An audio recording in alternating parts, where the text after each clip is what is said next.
Hi, everyone, and welcome to the Sam Dever Podcast, episode 72.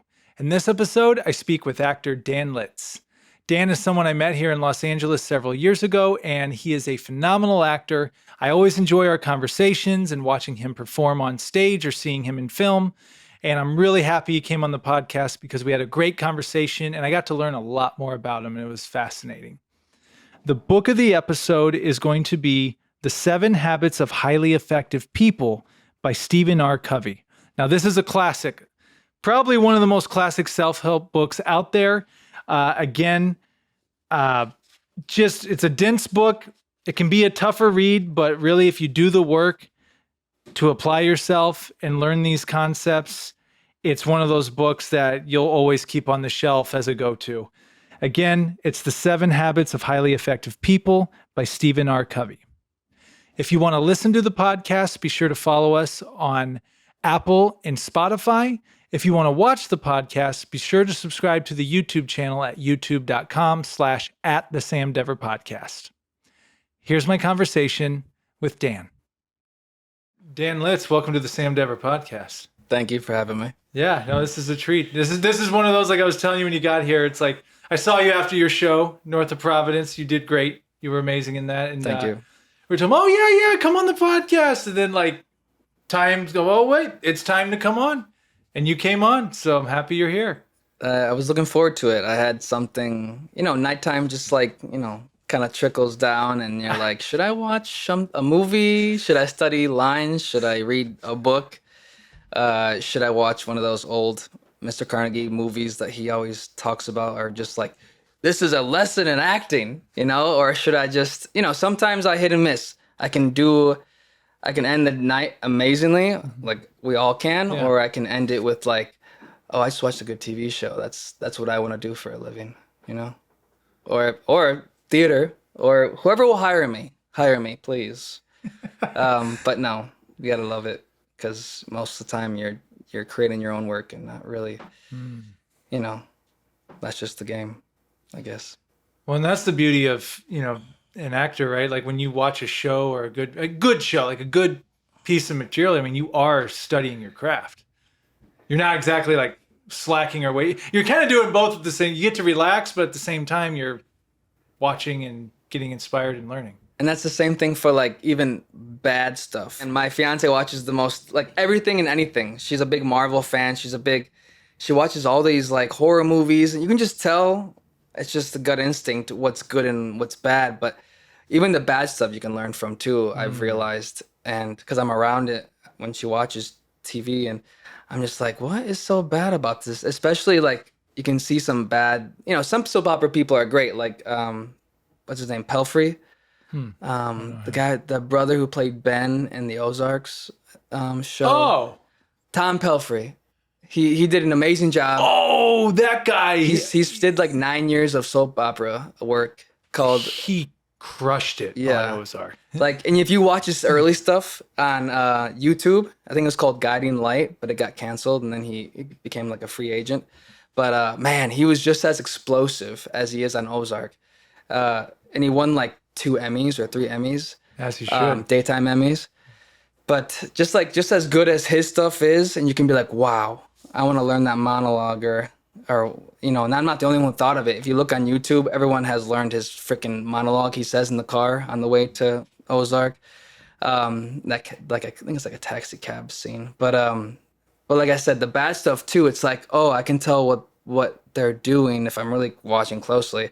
One, I'm just like, I don't buy it. And 2, you're like, why don't I buy it? And usually it's because like you can just tell they're kind of just saying lines. And Mr. C even said today, he's like, every great actor, he always calls James Dean Jimmy Dean. He's like, Jimmy Dean, Marlon. He never says Brando. Marlon, Jimmy Dean, Robert Duvall, Bobby Duvall. He's like, they all have in common, they all have this desire not just to say lines. They're always doing something. I don't know if it's physically or if they're just mentally in a different doing, but they're always like doing something. And if you're just waiting for your next line or next cue or whatever, it shows. It becomes just like, oh, this is boring to watch. But yeah. No. Shout out to Mr. Carnegie too. One movie he gave us that Five Easy Pieces with Jack Nicholson. Okay. Yeah, that one. All those movies from the 70s, like all like Duvall and that whole. Like They're so good. All of them are so good. That jail one, Wichita, that guy. What's the actor's name who always plays like the crazy guy? Who's the bomb guy in Speed in the elevator shaft? What's his name? I forgot who all was in Speed. I hate we don't have our phones, but yeah. But I think it's this jail movie called it's like something Chuchi. I don't know what it is, but he was also in a James Dean movie, and he played like James Dean's brother. You talking about Dennis Hopper? Dennis Hopper. Oh. Have you heard? Put it up for you. Thank you. Have you heard that story about Dennis Hopper? How he pulled James Dean in the limo? No. So I watched so many actor interviews. That's how I got inspired to want to be an actor. I used to watch a bunch of Inside the Actor's Studio with James Lipton. Oh yeah. I got just the way the actors talk. I don't know if it's the romance they talked of, or how it was poetic, or I don't know. But it just drew me in, and I just started watching like swear to God, it was just the guy who got me into it was Johnny Depp. It's kind of like a hot word right now, but I went on Wikipedia when I thought Wikipedia was way better than IMDb, and I'm wrong.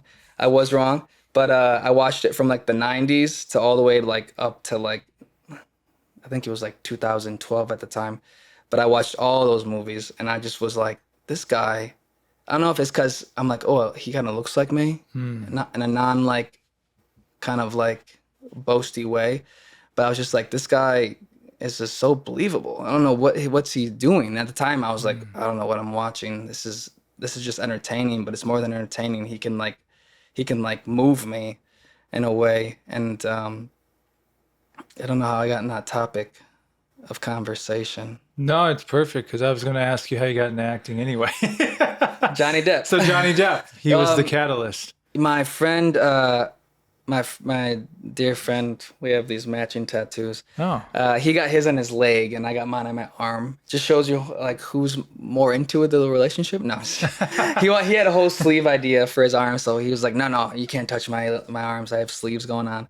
But yeah, my best friend would always like play movies. Like the first movie I saw, like really saw, and not just like kind of listen to or someone else put it on, but something that was really like attentive to was Lock, Stock, and Two Smoking Barrels. I haven't seen that one. It's like a British crime movie. It has like, I think Jason Statham's in that one, and like but yeah, it was my best friend who always played like a movie, and he got me like let's watch a movie, and he always played a different movie, and eventually he just like let me have his whole Apple library of movies. It's like so many. He buys every movie that comes out. But he's into philosophy and psychology. I think he has a master's now. But yeah, and then I started doing theater back home. And where's back home? Kenosha, Wisconsin. That's right. You're Midwest too. I remember that. Yes, Midwest. Yeah, there's this place called the Rhodey Opera House, and they were doing a production of See How They Run. And funny enough, they just did like a Hollywood production last year or 2 years ago with the whole like Hollywood cast of like See How They Run with like not Edward Norton, but someone big like him. And yeah, and I think I got pretty lucky because I got like one of the supporting roles. I got like the British sergeant who, and at that time I only did a British accent around like Alex's friends and just to try to fool everybody when we played soccer. He would do Irish, I would do a British. And so it just so happened that the role happened to be British, and I got to interrogate the whole cast, and it was really fun. And I just remember having a blast up there and saying like, I want to do this all the time. It was so great. And then when one of the guys who always, at the Rhodey Opera House was like the big shot, I guess he was out of town, and when he came back, when I was in the role, he goes, "Oh, so you're the sergeant who interrogates everybody, right?" And I said, "Yeah." He goes, "Oh, well, you probably got that part because I was out of town." And I was like, Ooh. "Whoa!" And that's when I got my first bite of like, now that I look back, and I never even thought of this now, but like, you can still feel that like competitiveness with even actors in class. There's always just some people that just you don't vibe with, and you're like, what's that all about? And I try not to dig into it, but we all want to be liked. I want you to like me. I want Eric to like me. But at a certain extent, it's like poison. You're like, please like me. Why won't you talk to me? What am I not doing? What am I doing? And it's hard to let go, but it's ingrained in, sports, acting, that competitiveness of like, that person's doing great. I don't like that he's doing great. But some people, if you do great, they're like, oh, great job.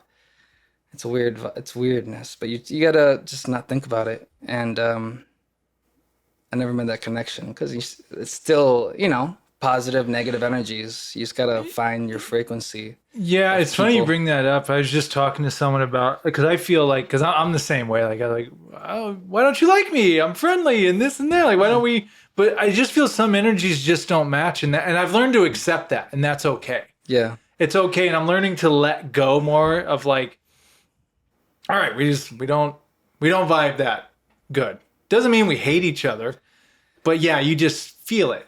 It's like magnets. Like the ones that stick, you're like, oh great, but the ones that you keep on doing this thing. It's like, come on. And then when you try, it makes it worse. That's what I've realized too. It makes it even worse. You're like, give me your eyes. Give me those eyes. I want to feel the connection. And it's like, you're like, why are they darting? Why aren't you looking at me? And you're like, wait, I'm a Cancer. What? I want to figure out his horoscope, his thing, whatever that is. Like maybe he's like the opposite of water. Maybe he's a fire sign. It's like you try to find a reason. And then it's like you could spend your whole life doing that. Yeah. It's like, or do you just let it go, accept it for what it is, and concentrate on what you need to do? Just let it go.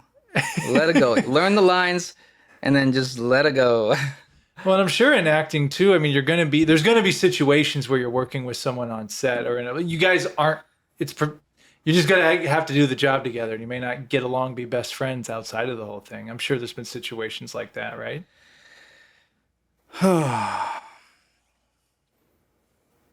Everyone loves me. No. Besides like certain teachers, I don't know. I'm usually the one who asks people to do scenes with. And when I do ask people, here and there, like I've asked some people to do a play or some scenes, and they're busy doing something else. But I gotta think. Yeah, I've had people that are like overly. You can feel that sense of control. That you just gotta go like yes and with them, and I don't know. So sometimes if it is overpowering, I just let them kind of steer. It's like when you break down the script, you can tell if you're kind of working together on that, or if someone kind of just takes over and goes, okay, that's where that one starts. And I'm like, then they just keep moving on. They don't wait for you to agree. Get your input and yeah, it's not a big deal, but it's in this industry you have to, be kind of malleable and be, or else what happens? You get kicked out. It's like you get kicked out of class, or the real world, you get fired from jobs. Like I just heard, what's his name? Michael Pitt. Michael Pitt. He was he was big in the 90s. Okay. He kind of looked like Leonardo DiCaprio, blonde hair. He was in like a show where he did like 2 seasons. That one where Belushi. Anyways, but he keeps on getting kind of like the Buff, Shia LaBeouf. Kind of, you hear him getting fired and stuff.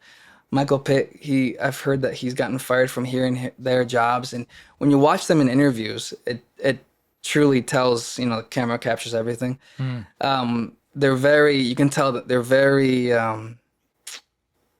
like usually sensitive, kind of shy.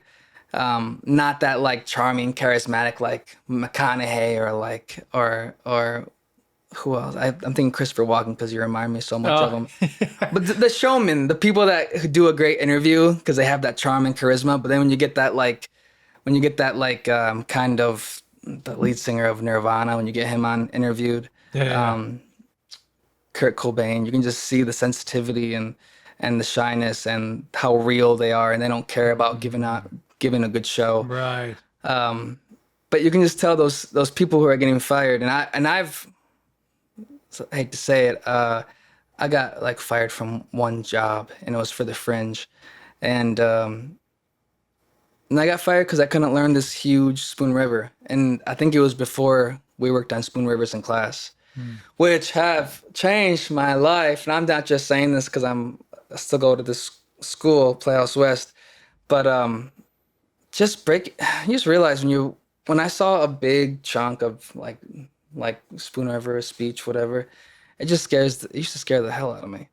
And now when I used to work, I was working on something with a scene partner, and they told me, I'm like, doesn't that big old speech scare you? And he's like, no, that's what I live for. And I'm like, you gotta be crapping me. You gotta be shitting me. There's no way that doesn't intimidate you. And he wasn't lying because he's like, no, I love it. That's what I used to do, theater in like college and stuff. And so by learning to like break down that script properly, break down the speech properly, and really know the story, Mr. C says the first mistake of every actor is rushing to learn the lines. You gotta understand that thing first. Put it in your own words. Don't try to memorize it. Just learn it by telling yourself, by reading it like a story, like I don't know, like a short story, like a book, the way you read a novel, the way you read a self-help book. And then once you've come familiar and you can say it in your own words, and you've done enough, whatever, daydreaming or whatever with it, then you can start to like, really try to do sentence by sentence and learn stacking 1, 1, 2, 1, 2, 3, 1, 2, 3, 4, 1, 2, 3, 4, 5. Once you get all that down, I found most helpful. Yeah.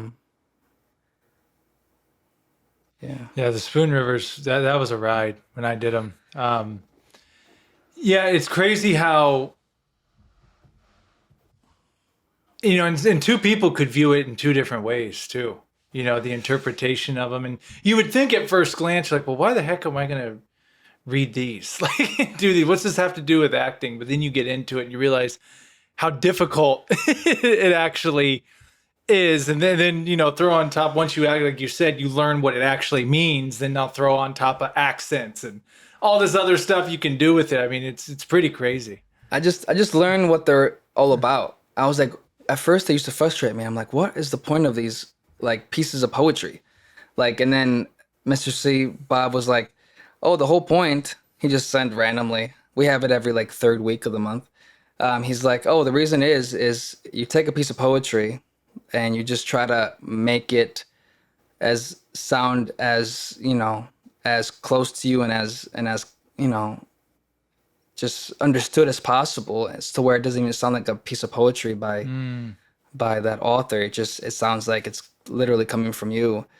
And it's hard. It's hard work. It's again reading that story until you can like just say it in your own words without even looking at it. And even then, just learning those, like, it's like Shakespeare. I fear Shakespeare because just like, how do you learn words that you don't even understand? But there's so many words in those that Spoon River book, how I have to look up and be like, oh, that's what that means. Then you got to like remember what you just learned, what that word means. And you have these like two words in your head. Oh, that means this. What's that word? And then, oh, keep going. But yeah, I just had a breakthrough with Spoon Rivers, doing a particularization, they call it. And pretty much like telling a story that's kind of similar to what the Spoon River is about. And then once you, like, I picked an employee I work with who I thought or think stole like money and blamed it on me. And It was like $100 bill. So I started off the Spoon River because the Spoon River is about a man who like kills my character for just being a drunken fool, knocking on the wrong house, and he beats my character with like a stick until I drop down dead at his knees. Is the ending of it, and so I just picked some guy who like literally I thought me and him were cool, and then it turns out like either he pocketed it because he wanted to make $100 and say, "Oh, I don't know where it went," and so I just pretty much talked about how I felt so betrayed by that guy, and then eventually when I just was so heated, then the teacher says, "All right, go into the Yeah, speech," yeah.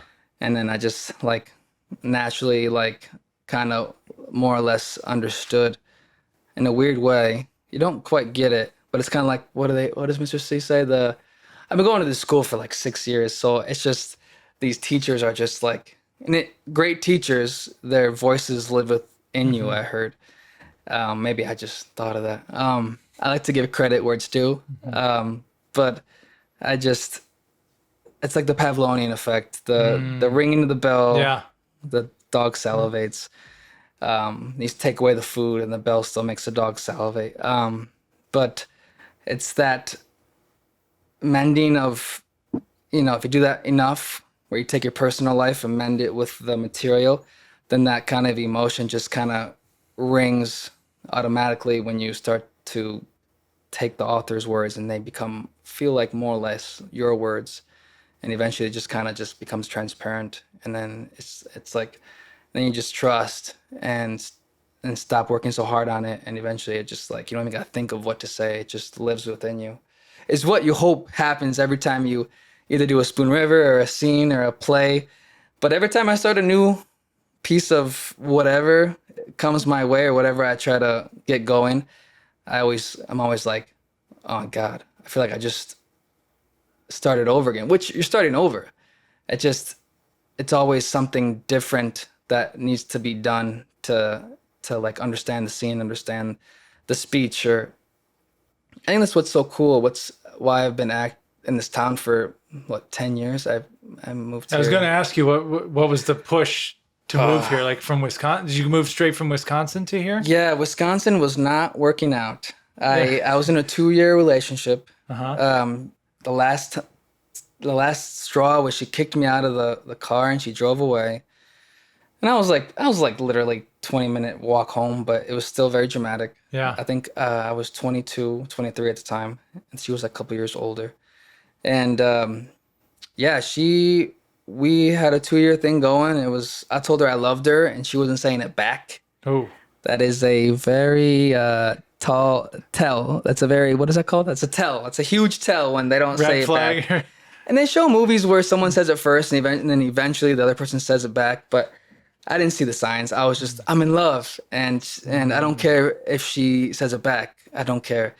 But we broke up. And then at the same time, I was taking my first kind of acting class in Chicago.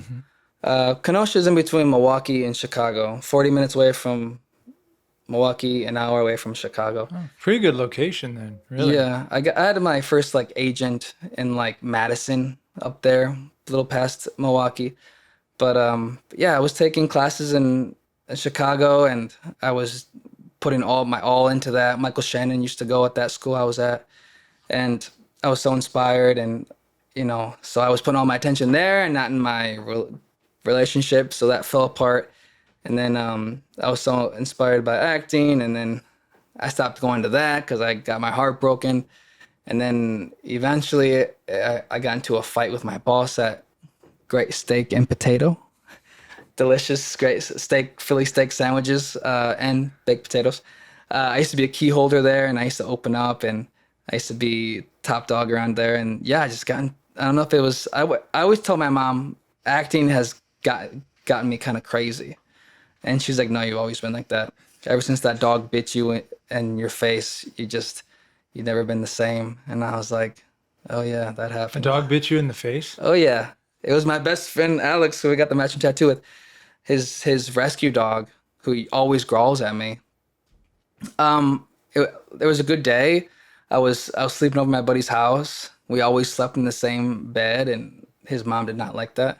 I think his mom thought we were together, and we were far from it. You know, we were just so close, and yeah, it was a great morning.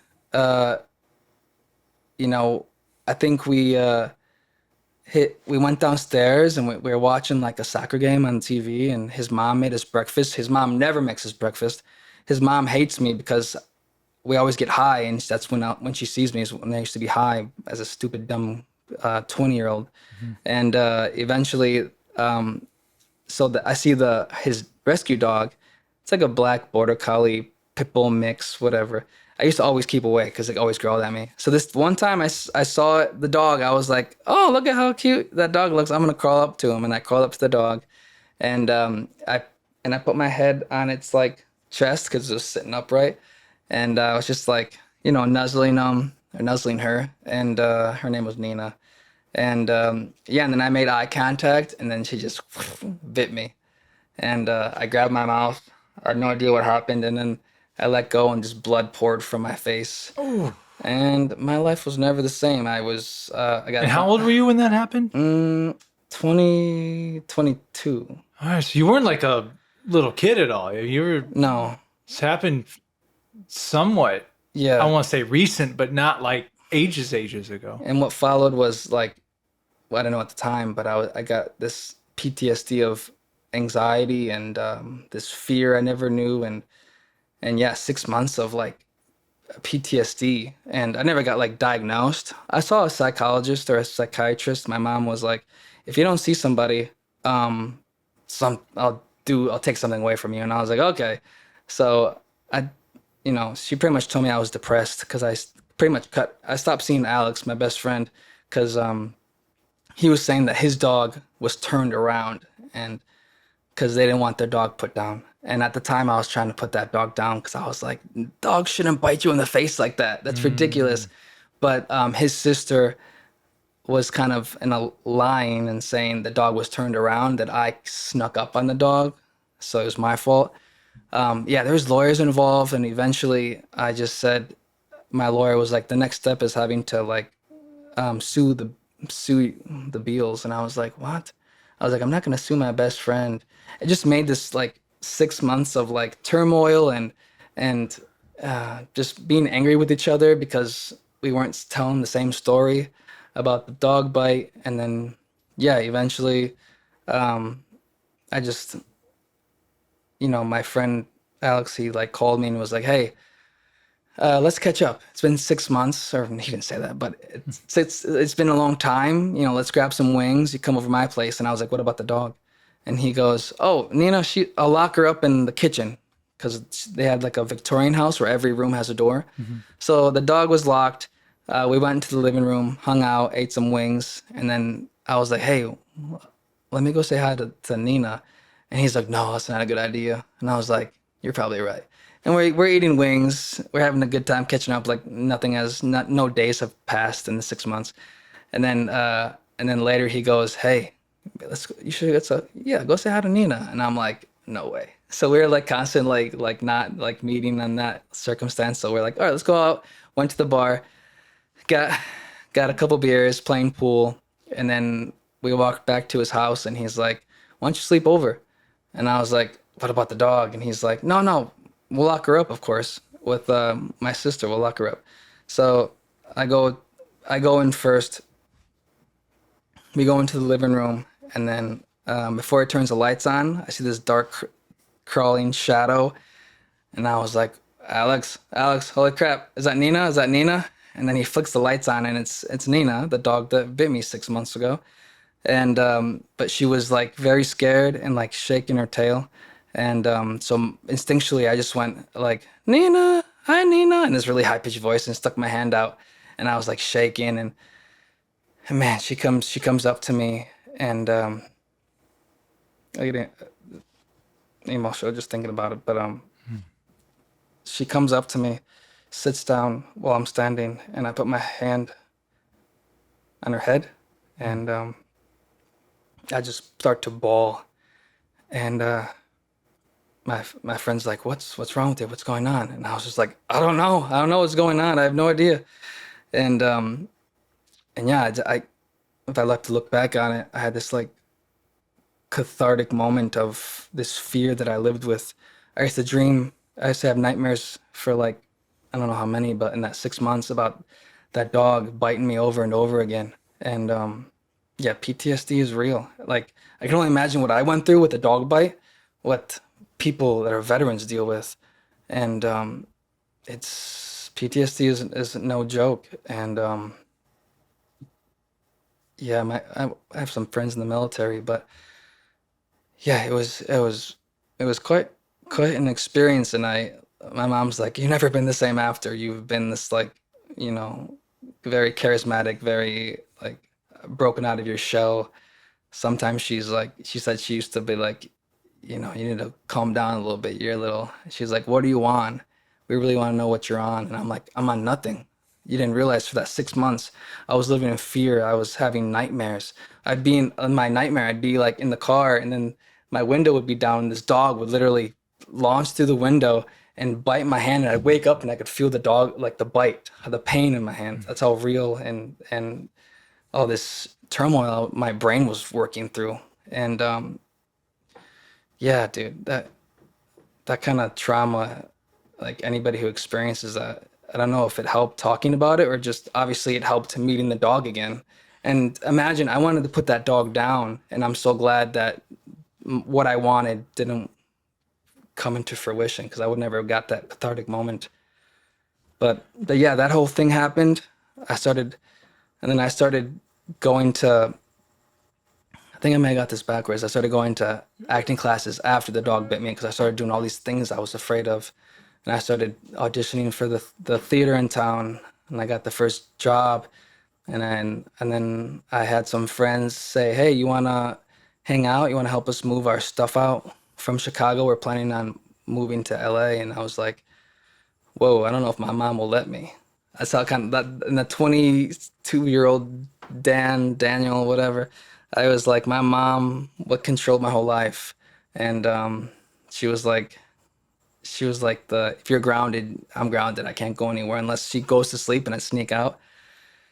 But yeah, I had some friends. One was a model and one was a musician. And yeah, it all started when they asked me to move out there with them. And I guess the rest is history. Like, I was supposed to move out there with them, and then one of their moms died.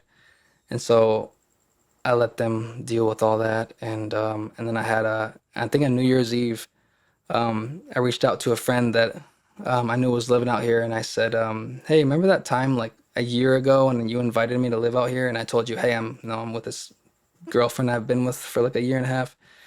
And I told her, I can't, but thank you for the invite. And she's like, "You'd love it out here," because me and her used to model together. But yeah, and then after that, she moved. She's like, "Yeah, you can still live with me," and we Skyped. I never had bought a ticket before, plane ticket by myself, and she walked me through that, and I bought a one-way ticket to Los Angeles, LAX, and that was in 2012, December. And then yeah, I moved here January 2013, and the rest is history. Been here a decade. That was a long story. Dude, that was amazing. Like, well, that makes sense. No, there's so much I want to unpack with what you just said. So to the dog story.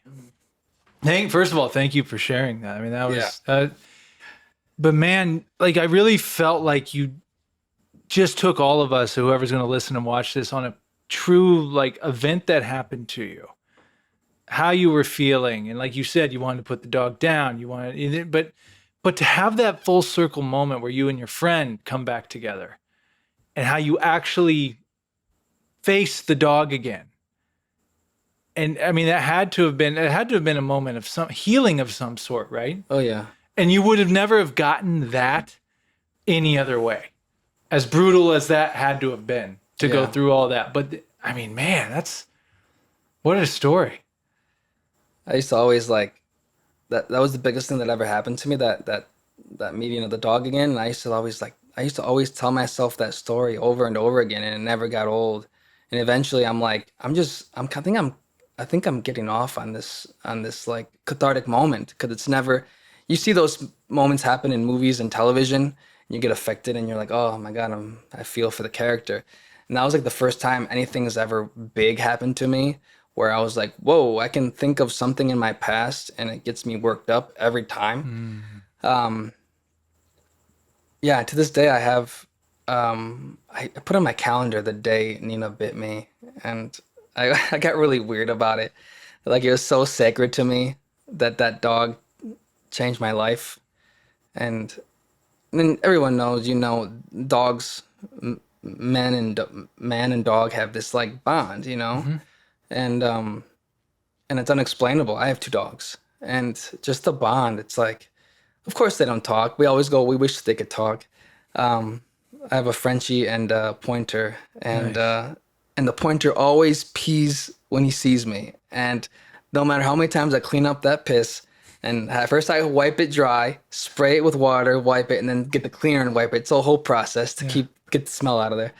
Um, I love him to death. Like, it's so silly. I'm like, why haven't I just given this dog away and like realized, it's a bad pick. But and then that morning, so when the dog bit me, and then now we're stuck with the dog bit. When the dog bit, get it? The next morning after I had my little cathartic moment with Nina, I was like, hey, that night I was like, just keep the dog out. It's fine. We're cool now. And then my friend Alex was like, no, we're still putting the dog away just in case. I was like, okay. And then that morning, I was the first to wake up. It's probably like 7, 8 in the morning, and the parents were away, and it was just me, the dog, Alex, and his sister, and I had to go to the bathroom really bad, and so there's like two like bathrooms in the house, three, but so the one I knew was by the dog bed, so I stayed clear from that one. So I went to the one through the kitchen, used the bathroom over there. It was a weird setup house. It was like a Hogwarts house or something, like castle. And so I went to the bathroom. There's no sign of the dog, but I was scared that dog wasn't me and that dog were gonna meet again. Even though we just had this beautiful moment, we were cool again. It's like Nina had apologized. There goes the emotions again. It all lives right in here. It just chokes you up. And then we had that moment, but then I still woke up kind of scared, kind of nervous, and so, but not as petrified as I was. So I went to the bathroom, and then I could hear Nina walking through the kitchen to where I was, and I was behind the door, and I was like, oh crap, and I was like, what does she want? Are we cool? We're fine. Like, we made up. She apologized in her own way, and then I realized in the bathroom was this massive bag of dog food, and I was like, no, she thinks she wants food. She wants to be fed, and so I had some food. I grabbed a hand scoop. I think it was like a little scooper in there. So I grabbed a scoop of it, opened the door just in case, and she was sitting there, just wagging her tail, like innocent as ever, just like my dog who pees every freaking other day and still as innocent as ever. I had the scoop for Nina. I make my way to her little dog bowl, and I was so scared to like bend down and like put it in there. So I tried my best just to go, and like a bunch of it hit the floor, and she was like eating all around, and then she had no water, so I was like, I need to get your water too. So I got her water, and then I kind of like, I think I pet her a little bit, and yeah, we were cool. She apologized, we got over it, and it's kind of crazy. Sad thing is, like a year or two ago, maybe 3, they had to put her down because she bit again. She bit a kid. So yeah, just sometimes, life is tragic, and even though that dog didn't get put down, shit happens. But I hate how dogs can get. I got raised by dogs, so dogs have like a close little spot in my heart. Yeah, I did too. Yeah. Yeah. Yeah. Labs. Labs. Yeah. Black Yeah.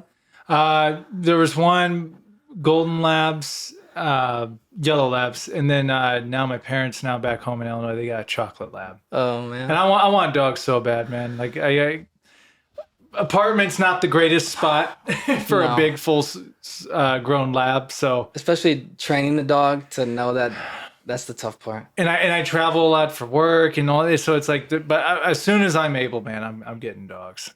I So had a black lab, yellow lab, Really? and it's sad because the black lab, my mom said it ran away, that it twisted her arm and she had to let go. But she told me like 10 years ago, oh, I actually just gave it away because I couldn't take care of it. And I was like, great. I was looking out that window, waiting for Harley to come back with his leash in my hand, and so yeah, I think there's a lot of turmoil with me and animals. And then I had a yellow lab that I was close to, and then we had to put that dog down because he had seizures. And then we had a golden lab, and then that one we had to give away because he was just like crazy. They have so much energy. Yeah, they have a They lot need of energy. like my pointer. I have to run him every other day at least, or sometimes if I'm bad, I run him once a week. But I take him down and just let him fucking go. Yeah. Like we go in the garage, make sure no cars are around, and just let him just sprint back and forth. He'll do it for hours. But those dogs, they need that that release and that exercise, because if not, they just get like so like anxious and like worked up, and they need to stress relief. The Frenchie, you probably don't have to do that as much with, do you? Like, No, he gets tired very fast, very quickly, and since they have that little short snout, the temperature affects them pretty fast, pretty easily. So he gets overheated pretty quickly, especially in hot weather. So yeah, they get chubby pretty quick because, you know, they can overheat, and bad things can happen with those Frenchies. I think you're meant to be in a dog movie of some kind. Something. Air Bud was my favorite movie. I loved Air Bud. Air Bud. Oh, that one with Richard Gere. I think I know what you're talking about. I don't know the name of it. If Eric has his phone, but it's so, oh man, I bawled my eyes out. It's about this dog this Japanese type dog. It's a Japanese story, but they made it American with Richard Gere, and pretty much he finds this little like dog, and he just starts to take care of it, and they try to give it like a nice little house in the backyard, a little dog house, and the dog keeps, and then Richard Gere goes, all right, honey, I'm leaving, and his wife, and then he says, bye. I forget the dog's name. We'll just come, bye, whatever. And he goes to leave, and the dog would like go crazy trying to follow him because he would walk to the train station. So the dog either starts to leap over the fence or he digs under the fence. It's with Richard Gere? Yeah. Yeah, okay. So he follows so the dog pretty much follows Richard Gere every day to the train station, and eventually starts to just. Then Richard Gere would say, "Oh, all right, I guess I can't walk you all the way back." And so eventually he just trusts that the dog would just stay at the train station. So the whole movie, Richard Gere goes to work. Richard Gere just goes, "All right, come on, whatever, Ralph or whatever." The dog follows Richard Gere. They go to the train station, and while Richard Gere's away, everyone starts to realize this dog, and get to know him very well and feed him. And while he waits for the owner to come back, and then Richard Gere comes home, and then the dog is waiting for him like always, and that goes on for like the whole movie. And then Richard Gere goes to the train that day and has a heart attack at his job, and that dog never leaves the train station for the rest of his life. And he just waits there, and it shows the dog getting older and older, and everyone knows that the owner, like, because I guess it was like a tight-knit community in the movie anyways, and the dog pretty much just becomes like the owner of everybody, and everyone takes care of him, and everyone feels so bad because, you know, the Richard Gere never comes back, and he just waits there for him because he's so loyal. And that dog just lives there and stays there through the snow, through the rain, and it's super sad, but it's super Hachi. beautiful. Hachi, yes. The dog still, it reminds me good. of those videos. I need to watch that. It reminds me of those videos you see, like where the dogs go to the owner's grave. And there's one. I don't know what the name of it is, but yeah, one. They take the dog to the owner's grave, and the dog literally starts weeping. Weeping. People like, and you get it. Like, when you have a dog in your, that's part of the family. Like, that's a family member. And you can tell some people that haven't really had or were close with their dog. It's like, no, like they're part of the family. It's such a close connection and bond. It's unexplainable. Yeah. I had no idea about that about you. So thank you for opening up and sharing that. That's Yeah. I don't know how we got to that Yeah. topic. Yeah, well, I'm glad we did, and I really, I think it takes courage to share a story like that. But I think that's powerful in what you share. You know, Yeah, I don't know if it was before that or after that, if I was always kind of like this emotional person. No, I do remember my mom yelling at me and saying, "Stop crying, you crybaby." And I think it was always there. And that just whole scenario with the dog bite just kind of, you know, kind of woke up something in me. So I told some of that story, what I told you just now, and they're like, "Whoa, you got like dog blood. You got like dog DNA in you now. That's what lives in you, and that's why you got these like hypersensitive feelings." And I was like, whatever. But I thought it was pretty cool. And behind my head, when he walked away, I was like, I have special powers. Like the fucking like Spider-Man. Spider-Man, yeah. I was bit by a dog. He was bit by a spider. Same thing. Man, as you're talking about PTSD and all I remember another significant. I was talking to Eric before you arrived here. Like, I feel you pick really good pieces of work in your acting. The things I've watched you in. I'm going to share something you shared with me once. This was years ago. This was right before the pandemic. It was a scene night. I can't remember what class it was for, but you were doing Homefront. Yeah. And you did a really great job. I remember you did a really good job in that. Because I had just done that scene. I mean, it's a classic, right? Like Rabbit Hole, Homefront, like all those. But like you really, I felt like embodied that character. And I remember talking to you afterwards, like, oh yeah, that was great. And you're just like, yeah, I'm learning, I'm paraphrasing you, but you said you're defined on what you say no to. And I took that with me, not just for acting, but everything. Really? In life. Yeah, because it's so true. Yeah. Because when you just keep saying, it's important to say yes and take chances, all that, but you only have so much time and energy. Time. Yeah. Yeah. So it's like, it gets to the point where you have to pick and choose what you're going to do. So when you said that, like, it made sense, like watching the things you pick, like, it seems like when you pick something you want to work on, like you really want to work on that. Is that fair to say? Yeah. As much as I hate when people say no to me, like doing this play I'm doing with Katie McMullen and Tyler, I'm going to butcher his name, Tyler Shear. What play? It's called How to Fight Loneliness. It's another, you guessed it, a big emotional piece where Mike, Katie's character, has terminal cancer, terminal illness, and her husband seek me out to kill her. And it's by Neil LaBute. Of course, those annoying little dashes are there, but Christian, the teacher, he's a teacher at I forget his last name. Christian at Playhouse West. He goes, "Oh yeah, Christian." One time I said, I hate those Neil LaBute slashes, those dashes, and he's like, "Dude, just plow through those." And I was like, "Okay," because people can get like kind of scared of LaBute's dashes because it is kind of hard to learn that kind of way of learning the scene, but. Yeah, this next one I'm doing is I just always try to find things. This one Holly brought to my attention. It was supposed to be originally me, Gar Yi Lee, and Chris Gapo, and we were working on it right before the pandemic. And then that's a phenomenal cast right there. Yeah. Chris Gapo is like off in like Europe. Is he really? Yeah, I was wondering what. Yeah, he's out of here, and is he coming back, or is he just? I kind of feel sad because he invited me to his going away party or his going away thing, but I think it's kind of indefinite. I asked him, what are you going out there for? He's like, "Oh, I just travel," and I was like, "Is there a you chasing love?" And he's like, "Maybe." And so good for him. Yeah, he's living life, and I think Gar's still at the school. She does like the admin and social media stuff, and she subs once in a while. Yeah, and she was just in the play, Really, Really, that Holly directed. Yeah. I have to say, I didn't see it. I didn't get to see it. I work weekends. Right. Saturday, Sunday are my money makers.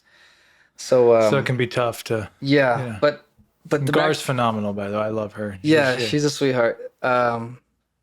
She was. she was a great scene partner when we were working on our scene together before we kind of got dismantled during COVID. We got together for like a 3-4 months, like pretty solid, like through Zoom. And eventually it just kind of dissipated and realized, dang, we're in this for the long haul. This COVID thing's not going away. But back to your original question, to say no to things, to get Katie a husband for that play, I got a bunch of no's. And I was like, what? It's an amazing part. It's a caring husband, and it's and then me and the husband, after spoiler, after after I help the wife, me and the husband have this like freaking huge like debate about what I did was right or wrong, and how we can't stay in touch because if the police find out, you got to keep this like me and you got to keep your alibi straight. You can't, and yeah, like I got a lot of no's, and it was really frustrating. And you can take that personal. You can have it. Yep, you realize your emotional life is just a reaction, and you can sometimes take the wheel and go, no, like I'm not going to get upset about this. It's just people are saying no because they don't want to put their time and effort into it, and then you have to respect that, because I've said no so many times to people. And you just have to go with your gut. And if you say, I've said yes to some things and I've realized I got nothing out of this, and it was mostly like a flirtatious scene, which I'm not a big fan of. And so there's a lot of things I say no to are those like flirtatious scenes or a love scene, or like those scenes where you just like, where the actors, you can tell, are just in it because they're like, I want to work out my, and you have to get comfortable with the sexual tension and the romance of a scene that entails that. But I did a lot of that at Beverly Hills Playhouse, and I had my fair share of that. And but here at Playhouse West, I just been moved by, things I've never seen before, and things when I read it, it really grabs my gut. Like when I read Homefront, when I read that monologue, how that character's best friend kills himself because he calls his parents and says, "Hey, I have a friend who needs a place to stay. Can my friend stay with us, Mom?" And she's like, "Sure." And then he goes, "But Mom, just so you know, that friend is missing an arm and a leg, and he's not doing so good." And then the mom goes, "No, let me put your father on the phone." And then the father goes, "No, don't you bring that into this house. Don't you bring that kind of whatever into this house. That's too much." And then you realize through the speech that my character would go, that friend of mine, he was the one missing the arm and the leg. And weren't the parents surprised when they went to go pick up their dead son in his casket, and he's like, "Oh, I wish I would have seen the look on their faces when they realized that their son was missing that arm and leg." And that's what this country, does or did or whatever to its young when they used to do the draft. They'd come back either with missing arms and legs or with messed up PTSD in their brain, and which people couldn't see, which is even worse. And but yeah, it's stuff like reading that play, or I'm working on another scene. Mr. C doesn't put up plays, so I work on scenes in his class, and I'm putting up In a Forest Dark and Deep, also by, funny enough, Neil LaBute. And that one's all about kind of like, I worked on it in 2019 before the pandemic, and then I was like, I want to bring this back and like look into the part even further, because it's like a 2-part play with the brother and sister, and you find out in that very end of the play that the sister kills a lot of killing going on. The brother finds out the sister killed her boyfriend, who was a student, excuse me, and she was a teacher, and she had this like romance with the student, and eventually she finds the student's diary, which is kind of weird for a male character, but She pays for the students like little cabin out there, and pretty much she finds stuff written about her that he thinks like she's an old hag, and then she gets like so furious because she thought they were in love, and really he was just using her for a place to stay because he was staying rent free at this cabin that she was paying for. And eventually she finds him biking while she's driving. She just runs him over. Oh, So that's what you find out at the end. But at the beginning, the brother comes over, and he's there to help the sister, you know, get the cabin, get all the stuff moved out of there. And she says, "Oh, the student that was living here just had to leave really quick, and he had to, go, and I'm just stuck cleaning up the mess." And yeah, it's just interesting stories that you know that brother sister is really strong with me. I have two sisters.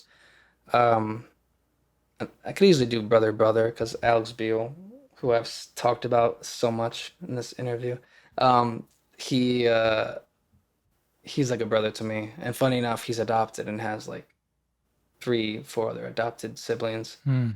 And and yeah, I just think that like adopting is so cool because he literally has um, he's like Italian or Italian Hispanic, and he has like a Hispanic brother, and he has a black sister, and he just has like these people that are so far from the world, and his parents like brought all these kids together and built a family, and it's beautiful. And the parents had one biological son and adopted three others, and it's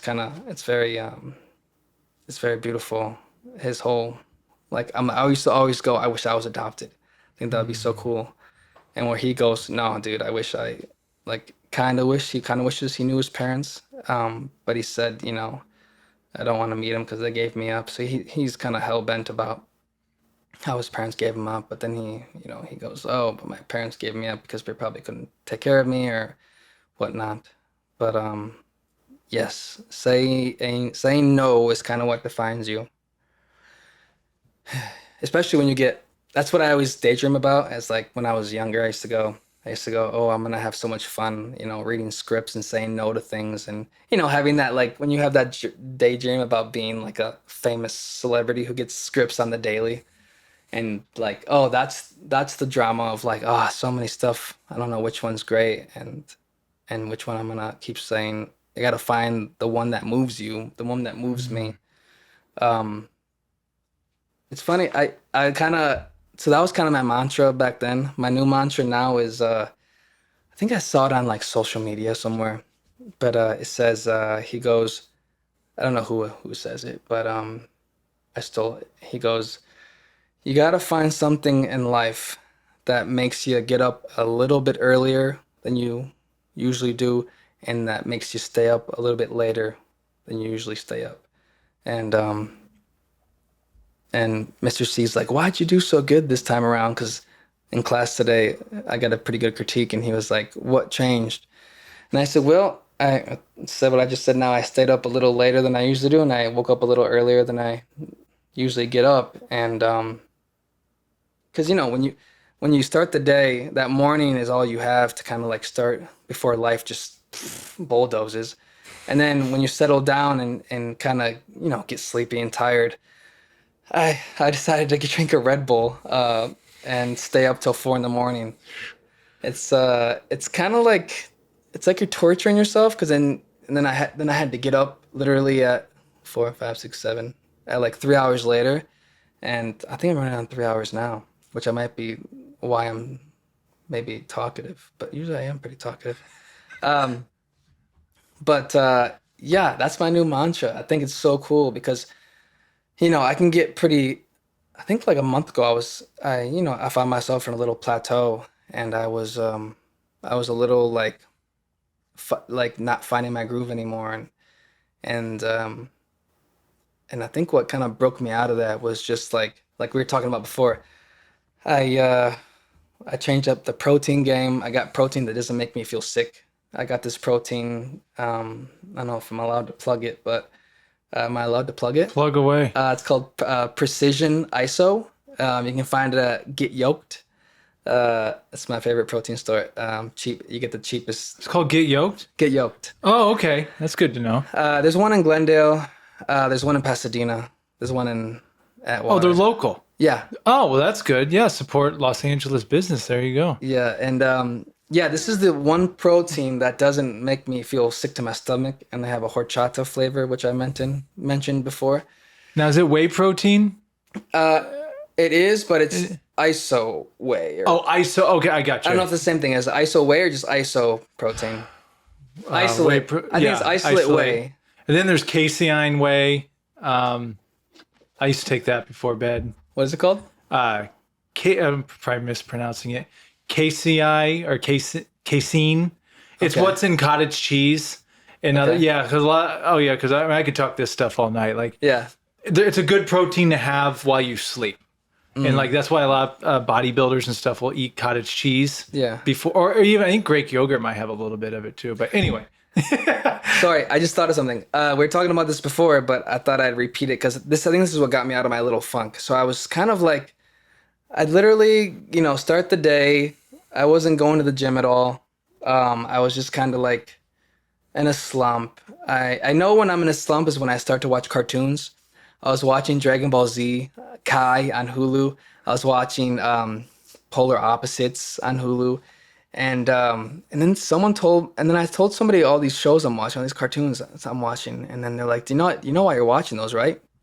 And I was like, "Yeah, because I'm lazy, I don't want to do anything, and it's kind of fun to watch and do nothing, and it feels like you feel like a kid again." And she's like, "No, you're doing it because it makes you feel comfortable. It makes you feel a nostalgic feeling. Also, it just feels you're not." There's no fear involved. It's just literally you get to turn off your brain and just relax and not try to better yourself. You're just kind of staying stagnant. And I was like, and I don't know if that kind of clicked something in my brain, but and I think around that time I was drinking a little too much caffeine. I was drinking like a ton of Celsius as well, like 3 a day maybe. ooh, And I was drinking that stuff to feel good, which is a total trap. I was just totally influenced and controlled by caffeine. So once I got caffeine out of the way, and then I stopped watching the cartoons. And once in a while, I get stuck in the rut again of like watching Seinfeld. And I'm like, that's not a cartoon. I'm in the clear. And then no, I watched 5 seasons of Seinfeld one night, and I'm like, oh my God. Eventually, you just become a zombie, and you fall asleep, and you wake up, and you watch a little bit, and you fall asleep, and it's like that's what she said. It's a sign of depression if you watch that much television. And I looked it up, and it was like, I guess she was right. And so I just said, you know what? I got to start moving my body more. I got to start moving it. And I started like getting into David Goggins again. oh, I love Goggins. He's I like, got that book right over there. This first one, Can't Hurt Me. yeah. Yeah, have you read it? No, I know he has like 2 books out. Yeah, and he just came out. I forgot the name of his other one, but Yeah. he's great. He's got that like wolf mentality of like, stay hard. Like, Yeah, stay on. like stay hard. You just like No tough excuses. love, no Yeah. excuses. Like, I don't care how this is gonna make you feel. This is how I feel, and you need to get better, or you're gonna have a tough life. And I love the pain. Like he's Yeah. just like, yeah. And so, dude, once I started listening to podcasts again, I think podcasts is so much better to entertain yourself instead of watching TV, because TV is just kind of drained. It just kind of makes you a robot, and you kind of Yeah. become just like numb. Where podcasts, you just start to, I think they're more stimulating, and you don't just rely on like visual and all that blue light that hits you. You can just listen to it or watch the video. But like I listened to this podcast we talked about where I found out that the reasons your muscles get smaller when you don't use them is because and if you don't get enough protein in your system, that your heart starts to is a muscle, and it constantly tears as it's beating all day, and so it also, and it needs protein to rebuild in those amino acids. So it actually, if you don't get enough protein in your body, that your body starts to break down the muscles, and that's why your muscles get smaller. I think it's to break down those protein, that muscle, to get to the amino acids to kind of rebuild and keep that heart beating to keep you alive. And so if you're not getting the proper calories, the proper nutrients, the proper protein daily, you won't get the results you want, and plus you won't feel energetic. And if you, it's like a balance. It's so much to think about. But once you, like, I started using MyFitnessPal again. I got in great shape in like 2020, and then I kind of plateaued once everything started working again. And then but yeah, MyFitnessPal has like you can just chart everything and scan everything, and um Do you yeah. meal prep? No, I go to Ralph's. I live a block away from Ralph's, so whenever I'm low on something, perfect. I bring it. I mean, I meal prep. I've never tried it. It sounds like a lot of work, and but I don't know. It's not. I don't think it's for me. I just eat a ton of yogurt in the morning, and then I put a scoop of protein, and then I work out, and then I come back, eat like 4 eggs. I used to eat 5 eggs. I guess you know that movie, Tick? No, the one where the guy is split Oh, Split, yeah, yeah, personalities. For like the second one, Glass, they said I used to be obsessed with watching this video. The trainer who trained James McAvoy, who how got him that beastly Yeah. as the beast. I just watched because they say egg yolk is really bad for you, and that trainer who got James jacked and he had no health side effects from what I know. He said that James ate like 5, 6 eggs with the yolk. He's like, eat the yolk, eat sweet potato, which I need to start eating. Don't be afraid of carbs, because carbs will not make you fat if you're, really exerting yourself every Working day. out and using them. Yeah. Yeah, but if you become a couch potato and you're still in that, so that's what happens. You start to like have this great gym mindset. You're working out, you're doing it, you're getting all those calories in, and then eventually what I start to do is I start to stop working out, but still have that habit of eating all those calories. And that's when it starts to like, you get the muffin top and you're like, crap. The balance of life, because sometimes you just get sick of routine. Sometimes it doesn't stick, and then one routine sticks, like eating, the other routine, working out, kind of falls. It's tough. It's tough to balance life. And it really is a science too, is what's crazy with it. Because there's so many. I was going to ask you, do you eat throughout the day, like multiple small meals? Do you ever do intermittent fasting at all? On a perfect day, I start eating at 12, and then 8 hours after that, 8. So I start eating at 12. I used to do the 16-to-8 ratio, which people who don't know, you have a window of 8 hours to eat, and then after that 8 hours, you close it, and you wait 16 hours from bedtime to 12 the next day, or 12 p.m. the next day. And yeah, I hear it's great. And one time I did it for like a good month, and I saw like no results, and I was like, what's going on? But all I think I was doing at the time was just intermittent fasting, and I don't think I was working out with that. So I didn't see any kind of difference, but now I'm working out 4 days a week, 2 muscle groups at a time. I think I might change it to 5, but I have this all written down, and it's so important to like write down and keep working the muscles, like 2 different muscle groups each day, and at least get back to the other one in the 4th day or the 5th day or whatnot. And then when I'm not doing that, I'll do I'm a big fan of HIIT workouts, high intensity interval training, and I'll do like a 10-minute. I have like an app that will go, so you go hard for 30 seconds. People who don't know, go hard hard meaning like so you go hard for 30 and then you rest. Well, you do a steady like jog or walk back and forth for 20 seconds, and you go hard again for 30. So I have a watch app that, it'll beep after the 30 and it'll beep after the 20. So, but what people don't realize is that if you don't go, so like your hard has to be like, after you're done for that 30 seconds, you can barely speak. You're like, yeah, you can barely catch your breath. That's how hard you have to go. for those 5 to 10, 15 minutes. 30 on, 20 off, 30 on. And I read it in a magazine somewhere. I always knew it was around. And I think I read in a magazine that that's equivalent. Like a 10-minute hard hit, all out hit is equivalent to like a 30 minutes on the treadmill. So I hate treadmills. I hate elliptical machines. I've always kind of had bad knees, and I used to stretch them out pretty good, but they always crack and do these weird noises, and I'm like the Tin Man. I need some of that oil. I need some collagen or whatever they do down there. Do you take collagen?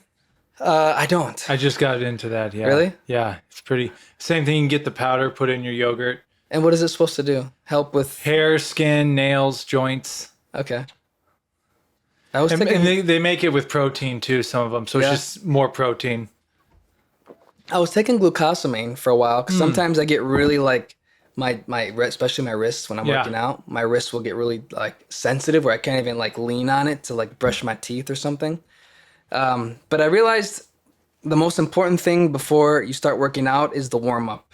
Just to like I don't know what this is, but like get things moving for like 10, 15 minutes before you start the workout. Because if usually when I go like I'll do like a fast workout sometimes just to go see a movie with my fiance for like date night, and I won't stretch before or after, and I'll just be in so much pain the next day. So stretch. My best friend, Alex Beal, who I haven't mentioned before today, he can't even touch his toes, and he's like a really great soccer player, and he's on like a couple leagues, and he almost went pro overseas back in his prime, but he got scared and he came back home because he was like, if I get into one injury, I'm 20 and these 14-year-old kids are like already like better than me. So he let fear win the day, but he never stretches and he can't even touch his toes. So I'm just saying about if you want mobility and you want less pain after workout, stretching is so key. I don't know why. I think I tried to watch a video, but it was so boring. When those random videos come up where they're having like a podcast talk about like these old dudes are like talking about like muscle growth or performance or peak performance or all this stuff. And I tried to listen to it one time and I'm like, okay, I get it. I stretch before and after. It helps with growth. It helps with pain. It helps overall. Sleep too. Sleep's important, but I love what you said earlier though, finding something that makes you stay up later and get up earlier. I mean, that's so true. Yes, and I think what I found was working out, that just moving the body. It's so important. It's just so beneficial. It makes you look great. One, and feel great. 2, 3, it relieves stress. Milton Katselis, he's like the founder of Beverly Hills Playhouse. I had their book. It was like showcased on Oprah Winfrey back in its prime in the 90s. That's what it said anyways, like on the cover. It said like featured on Oprah, books, 100 books weekly or whatever. And he had this like program for like actors to do in their spare time. And he said, exercise, ! The best way to relieve stress. And as actors, stress is pretty high. Can be pretty high at times. So I have that like on my little dream board. It's also very important to exercise to get rid of the stress that human beings acting or whatever they do. It's a great way to get rid of that anxiety of life and the fear of, the unknown and the ultimate unknown. Not to go too deep into philosophy, because I used to be super deep into... Oh, dude, if you want to go deep into philosophy, we can jump right now. The ultimate fear of the unknown is death. Yeah. The ultimate. And everything is, in my belief, can be followed back to the source of death and how... It used to terrify me. I used to have anxiety attacks about it. Even coming to LA when I was all good, met the dog, all over, the dog bites good and clear, under control. I don't think I told you. I used to have panic attacks before I came to LA where The first one I ever had, I woke up in my bedroom and I was like, whoa, what's going on? What's going on? I feel weird. I feel weird. Of course, nobody was home to relax me. I'm alone. There's snow on the ground, which was normal for me in Wisconsin. And I'm like, I feel like I'm gonna die. I feel like I'm gonna die. That's all I could think. And so I run out of my house barefoot with no shirt on and I have pants on. And I was like, whoa, what's going on? What's going on? I feel so afraid. I feel so scared.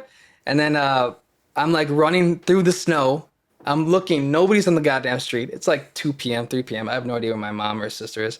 And I run across the street and I run into my neighbor's glass screen door. Ooh. And you think it would have broke, but I went boom and it bounced me off and I flew back. And I think I was trying to get out of that, what was happening to me. I thought maybe I was dreaming. I don't know what was happening. I flung back on my back and I was still feeling it. And I was like, no, I'm still scared. What's going on? And then I finally heard a human and they're like, are you okay? And there was this old man across the street. And I said, no, I'm freaking out, man. And he's like, hey, come over here. And I run over there and I lay on the snow and the grass. And then he's like, you want me to call you an ambulance? And I was like, yes, please. Yes, please. So pretty much the ambulance comes, they take me to the ER and they told me I had a panic attack.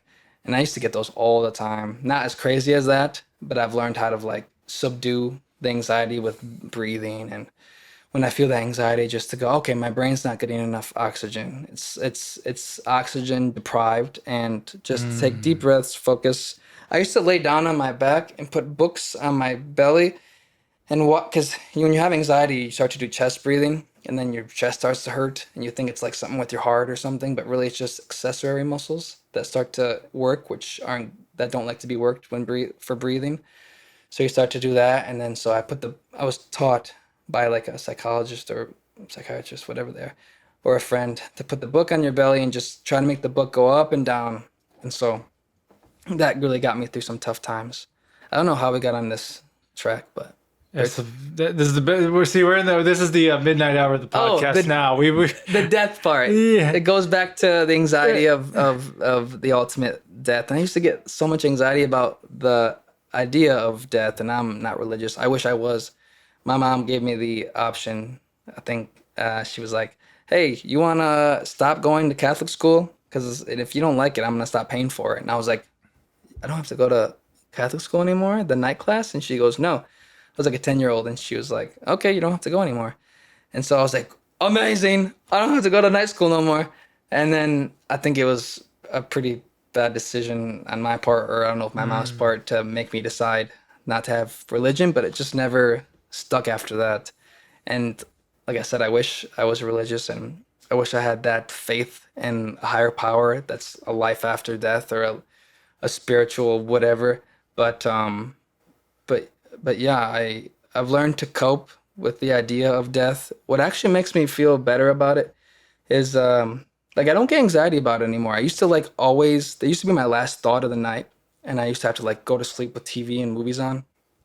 But now it's like it doesn't come up, and I think I just made peace with it in my own way. I don't know if the reality of seeing my idols, and like especially like the greats of acting, and you see like they were great at one time in their life and now they're passed away, and especially when I got 23andMe and I realized, oh, why am I such, I only have, okay, I'm like 80% German French, but why am I like, you know, such like 5% Ashkenazi Jew is what it told me.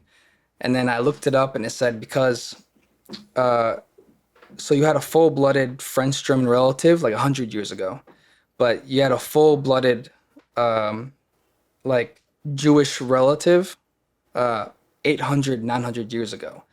And I was like, holy shit. And just gave me like a whole, like, the world is so much bigger than me, and death is so much part of life, as life is a part of death, and it's just interchangeable, and it's just the way it's designed, and nothing good lasts, and nothing lasts that's good. I don't know. I was trying to make a saying. No, I mean, no one escapes it, right? I mean, it's everybody Yeah. goes through. Now, when you say you're not, do you have any type of spiritual belief, or did you? I mean, are you more like just agnostic? You don't know what's going to happen. I used to try to define it. I used to try to say I'm only limited to what I experience, or humans are only limited to what they can experience, touch and feel, but it's hard. It's hard to say at this point. I tried to like, but I found the Bible at like the Iliad and one of those like books they say you can just take. And I was like, is this a sign? I found the Bible in one of these like, and buried in under these stacks of books they leave outside of their company. And so I grabbed the Bible. I just can't read that damn thing. And excuse me, too much water. And but yeah, I try to pray, and I try to like, when I do pray, I do get very emotional, and excuse me, and I do like, I feel something, and I feel like, I don't know if I'm connected to just my vulnerabilities, or trying to ask God for help, or ask God for this or that. When I pray, I go, give me the focus of 100 men, give me the strength of 1,000 men. I always try to like, because my biggest fault is my attention of being too scattered. And so I even got my phone I got rid of all the apps. Like, you can keep them, but you can take them off the home screen. I deleted all, like you can make little boxes and put a bunch in the little box. I recently just got rid of all of those. So now when I open my phone, all I see is the email, the MyFitnessPal, and then the Casting Networks app and the Actors Access app. And that's all I see. And because usually when I open up, and now when I see my fiance's phone, when I'm laying next to her and I see her looking at her phone and I see all her apps, I'm like, oh, it makes me feel good. And and I'm like, why does that make me feel good just looking at all of her apps? And then I remember listening to something where someone said, it's like a carnival in your pocket. You can just look at that thing, open it up, and anything your heart desires, anything you want to know, anything you want to be entertained by. I mean, especially, it's not talked about enough, but a porn addiction, it's just all there, and it can take your attention. Your focus can be in something so good, like trying to find God, trying to figure out the scene, trying to figure out a play, trying to, and then your phone, boom, your mind is just scattered, and you're like, what the heck was I gonna do? And then it's so easily. So I just tried to simplify it. I understand people that just don't want a smartphone anymore, and they just want to go back to the flip, or even the BlackBerry. I'm pretty close to that. And just taking photos. I have 18,000 photos. Ridiculous. And so I can see a beautiful moment, and I'll go, chicka. And then I'll be like, all right, on to the next, where I could just like soak that in, like a beautiful sunset. Yeah. I try not to take a photo of beautiful sunsets anymore that really hit me. Like on the way here, when I was driving to come see you on the highway, there's this beautiful sunset, this beautiful like orange and green or pink. I don't know what it was. But that's the closest thing I feel to like a spiritual plane is sunsets. They really hit me. I used to like always go up to the roof on my birthday, on the night of my birthday, to just, get a sense of spirituality and stay out of my brain and out of my thoughts. We have like 60,000 thoughts a day. I don't know how they probably did some like, had somebody write down like a clicker every time they had a thought in a minute or two, and they probably multiplied that by, how long a human being average is awake. But they say 60 to 70,000 thoughts a day if someone has, and if you don't like plan your day out with like good intention, exercise, eating the same amount of, say you weigh 100 pounds, you get 150 grams of protein. That's what they say. Get that protein in, get that exercise in, stretch. Read something that'll benefit you. I don't know if it's a classic like Steinbeck or Covey. Stephen Covey. Going to be book of the episode. Yeah, This episode. 7 Habits. I could never get through that dang book. It's a tough book. It's a tough read. Mr. C, that's Playhouse West. They it's like the Holy Grail next to the Meisner book. Yeah. And next to Stella Adler's book. But yeah, reading's so important because, like I said, you have so many thoughts a day. They're not all going to be good. There's going to be some bad ones. Majority are going to be either thinking about people that don't like you, or thinking of something that you could have done, or thinking of the time your heart was broken, or thinking about why doesn't that person like me? Why doesn't that person love me anymore? Why doesn't this teacher like me? Why doesn't that person say yes to me for the play? It's the mind is so scattered, and it's so important to get a dang planner. I don't use the planner, but I have it, and some months I have a good time with the planning, and some days I just let Jesus take the wheel, and I realize if you just let things play out. There's like a saying. It goes, if you don't plan, you'll plan to fail. Oh, or something. Yeah. If you fail to plan, you plan to fail. Yeah. So it's like you have to structure your day out, especially as With intention. You gotta have intention. And especially as an actor, because you have to be flexible in your scheduling, and you also need some kind of roots to stay grounded, or this town will chew you up. And I don't know if that's in all areas of life, but I can only talk about how I'm living my life as an actor. And I've had friends who, one of my good friends, he moved back to Israel, and he was out here for a good time, and he gave up, throwing the towel, and he said his brother's getting married and having kids, and he's like, I'm still out here, like grinding, and I'm 35, and at the time I was like 30, and I was like, oh, what are you talking about? You're crazy. And now I'm like approaching that wheelhouse, and I totally get what he means. You start to define and you go, for me, my sister just had 2 kids. My sister just got married. I'm so far away from home. I sometimes I feel so sad that I chose a life without them.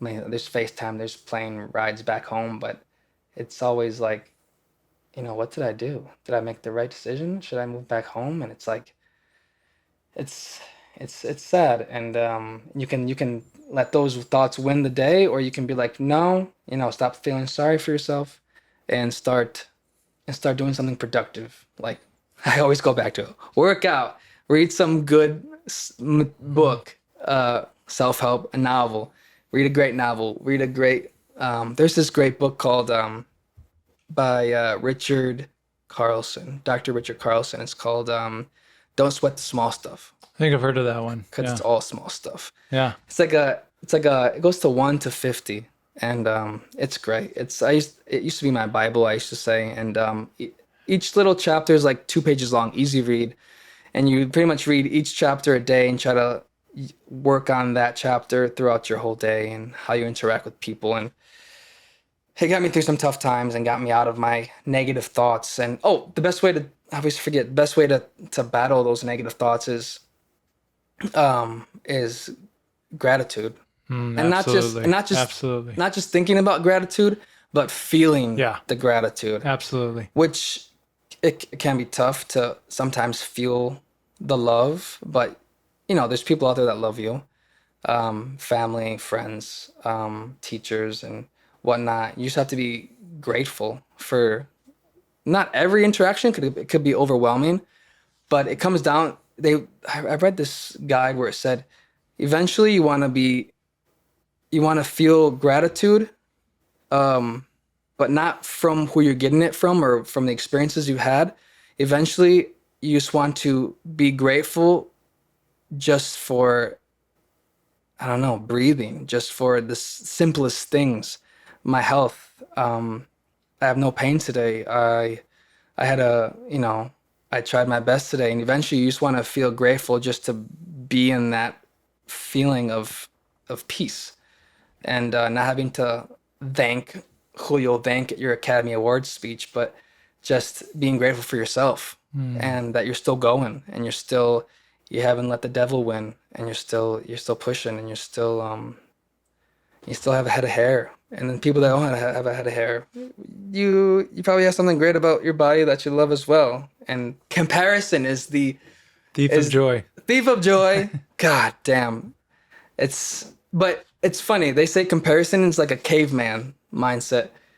It goes all the way back where the first caveman invented fire, accidentally or purposefully. And then the cavemen that were around went like, "What's that bright thing over there?" "Oh, wait, and they all surrounded him and said, "Oh man, it's hot, and it can cook your food, and it can keep you warm, and it can protect you against, this and that." And all the cavemen wanted what the other cavemen had, was that magical fire. And so I heard somebody say that it goes that comparison trick, it goes way down, so far down our bloodline. Well, and social media amplifies it to a whole other level, Oh my because it's God. just constant. So you're onto something, removing the apps, and Yeah. I'm glad to hear you talk about it, because it is a reminder of like how much of our life is being directed by unintentional things that it's just. And you're right about the phone. Like literally, you can get sucked in and lost forever. It's like a wheelbarrow of fun. I think someone said it.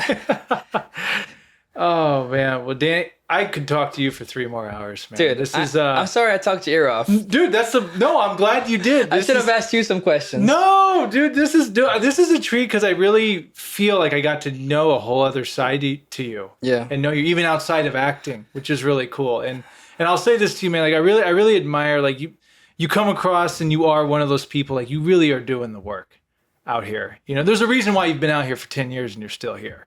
Because if you're not working at, you know how it is out here. It's like If you don't work it, there's some kind of thing at the end of that something like that. But no, you're doing the work, and every time all the work I've seen, like you're very dedicated, I guess is what I'm trying to say. And like, so it's been interesting to learn about your regimens and fitness and philosophies, and There's so much. There's so we'll much. have to save it for part 2. Yeah. The rest. And I always give the guests the last word, but before I give you the last word, how can people follow you or find you if you want them to?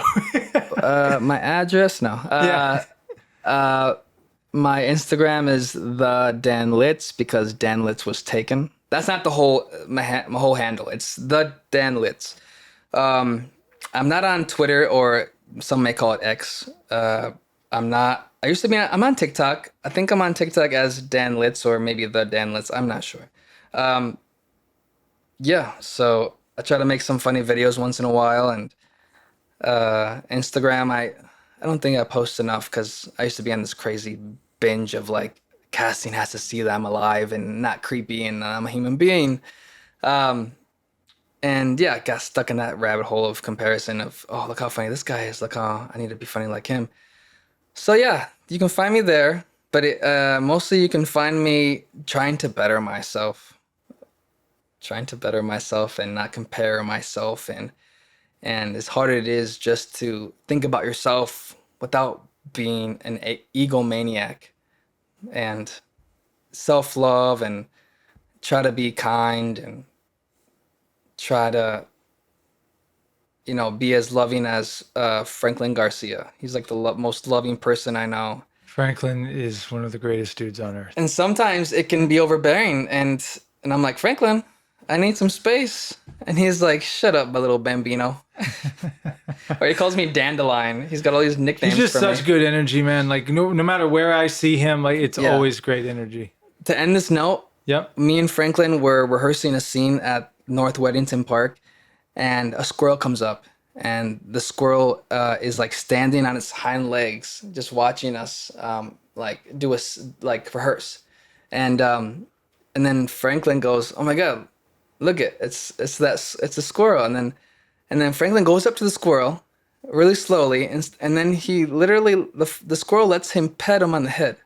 And Franklin's petting the squirrel on the head like he's like a dog or a cat. The squirrel whisperer. And And I'm like, this dude is just that's right over there, North Weddington Park. Yeah. Yeah, I go, yeah. He's just a pure spirit, and sometimes it can be overbearing, but it's like that's the kind of love, because we're so, as I don't know if it's just coming to this town, it's like you're so guarded, and maybe you've been messed over before, or maybe you've been heartbroken before, but it's tough to keep to be nice, but then don't have your guard up and not being taken advantage of. Especially there's some squirrely people in this town. But is that my last? Is it, you want that to be the send-off last word? message? Yeah, but I thought it was a good one. But anything else you want to leave us with before we close here? Man, find if I'd say what's kept me going, and I'm not trying to just plug, but being at a school that's so nurturing and that puts up plays, and I mean I've been there for 6 years, and I guess they say it that it's like your acting gym. It's like you have to. My mindset is whenever I go there, I want to work out. I want an emotional workout, and not just to cry, because I used to be in that kind of rut of wanting to like get some tears going, man. But if the moment's not there, then the moment's not there. But yeah, to find your gym, whatever that may be. Maybe it's a workout gym. Maybe it's an acting gym. Maybe it's I don't know what it is, but yeah, it's all about balance. You know, people are on this crazed like 45 challenge where everyone's trying to drink a gallon of water a day, and people are feeling sick and their backs are hurting, and I'm like, dude, a gallon of water a day is too much. If you're not exercising intensely, a gallon of water is way too much. I used to try to drink a gallon. Now I drink like a half gallon a day. But everything in, like they say, I hate repeating words that or phrases that people have said before, but it sticks for a reason. Everything in moderation. Everything in moderation. 10 minutes of literature, 30 minutes of working out. I think an hour is too long, and I'll find myself in the gym for way too long. My fiance is like, you were gone for an hour and like a half. And I was like, I know. And then, yeah, I heard somewhere that this one guy stays fit just by doing 30 minutes 4 times a day. Sorry, 4 days a week, he does 30-minute workouts. And yeah, everything in moderation. The cold shower is amazing. It's scary, and it's a way to accomplish fear. The first start of the day or throughout the day is just jump in a really cold shower, which can be hard in the summer because it doesn't get that cold. But that's exhilarating. Not to get addicted to caffeine, because that can be a way to feel exhilarated, but it's a false exhilaration. It's a drug. The best way is protein, protein, protein, protein, protein, protein, sleep. I could do way better with sleep. But yeah, I guess I could say is just be kind and, say no, and don't feel bad about it, because people will say no to you as well. It'll come back, slap you in the face. And don't take things so personally. Am I talking to myself? This line of work that I find myself in, you get paid for your kind of emotional life or lack thereof. Some people who do like deadpan stuff, but it's yeah, it's you can mend, you can start to analyze life too much, like you analyze scripts, analyze parts, and you gotta like really turn it off, turn it on. Like when class is over, don't analyze relationships, don't analyze this or that. Just be cool with everybody, listen and treat people with kindness, and yeah, find your gym, whatever that is for you, and don't watch 5 seasons of Seinfeld, because it's horrible. It's great, but it's horrible. Wow. Yeah. Well, you gave us some gems tonight, my friend. Thank you. Thank you so much, Dan, for coming in. I'm looking forward to part 2. Thank you for having me. All right. Thank you.